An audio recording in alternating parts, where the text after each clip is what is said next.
take ownership. Take extreme ownership. Don't make excuses. Don't blame any other person or any other thing. Get control of your ego. Don't hide your delicate pride from the truth. Take ownership of everything in your world, the good and the bad. Take ownership of your mistakes. Take ownership of your shortfalls. Take ownership of your problems. And then take ownership of the solutions that will get those problems solved. Take ownership of your mission. Take ownership of your job, of your team, of your future, and take ownership of your life. And lead. Lead. Lead yourself and your team and the people in your life. Lead them all to victory.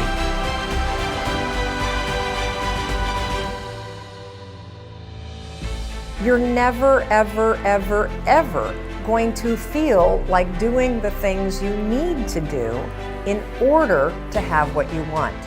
You're always going to need to push yourself. You're always going to need to parent yourself. So what is the net advice on this? What is the bottom line? The bottom line is no one's coming. No one. No one's coming to push you. No one's coming to tell you to turn the TV off. No one's coming to tell you to get out the door and exercise. Nobody's coming to tell you to apply for that job that you've always dreamt about. Nobody's coming to write the business plan for you. It's up to you. And because you're only ever going to do the things that you feel like doing right now or that feel good right now, unless you understand that you've got to parent yourself, you've got to push yourself, you're not going to make your dreams come true. You're just not. We're not wired that way. You weren't born that way, you weren't that way when you were growing up, and you're certainly not that way as an adult. And there's a tremendous amount of liberation that comes when you accept the fact that you're always going to need to give yourself a push.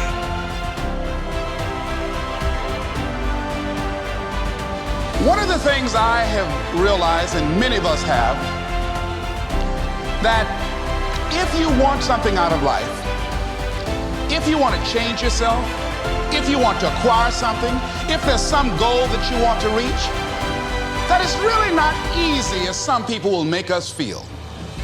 That living your dream, changing your behaviors, overcoming negative habits, it's challenging. It's hard. That living alone is just very difficult. And once we begin to come to grips with the fact that living is difficult, life is very challenging. So how do we begin to nurture that hunger? What are the characteristics or the qualities of people that are hungry? What will it take for me to get some of the things that I want? And being hungry for those things, number one, you've got to work on yourself. It's very important that you engage in an ongoing process to develop you. Spend more time on yourself than what you've been spending. It's very important. You owe that to yourself. Many of us never realize our greatness because we become sidetracked by secondary activity. We spread ourselves too thin, don't know how to say no. And we find ourselves doing all kinds of things and never ever have time to do those things that we need to do to work on ourselves. And then there goes a second, there goes another second, there goes another second, and we can't stop and hold time. And before you know it, you wake up one day and you're behind in your dreams and your bills. So decide that you're going to take some time to work on you, that you deserve that from yourself, that your life deserves some prime time because you are creating your own production. You are the star of your show. You are the director. You're writing the script. And you will determine whether your life is